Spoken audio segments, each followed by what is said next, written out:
Ini adalah sebuah kasus kelainan pada batok tempurung kepala yang kita namakan meningoencephalocele. Jadi ada defek bolong, bocor pada batok kepala, defek pada kranium.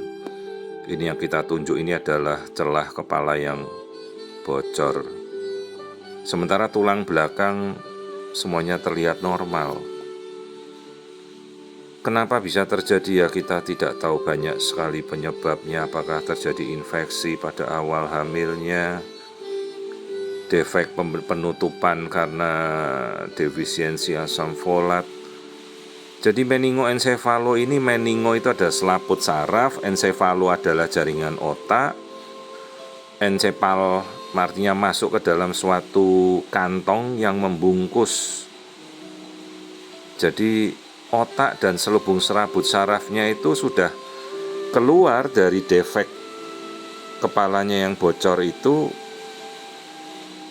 Karena itu kan otaknya bisa tercepit meskipun tidak terpapar ketuban ya. Jadi jaringan otaknya relatif masih baik, janinnya sendiri masih hidup, kemudian detak jantungnya juga normal.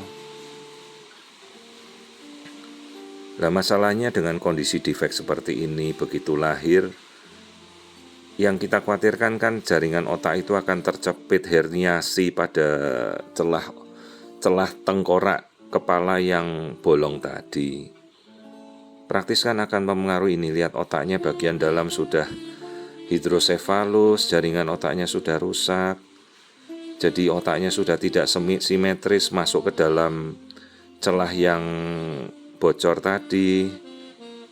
Jadi kalau otak sudah kecepit kan pasti akan mempengaruhi motoriknya, fungsi luhurnya, semua fungsinya pasti akan terganggu.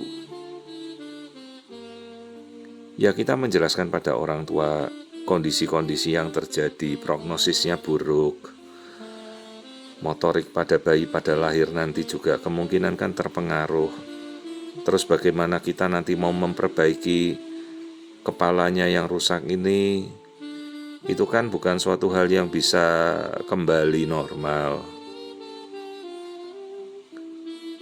Ya, kita berikan kondisi yang serealistisnya pada orang tua untuk memutuskan.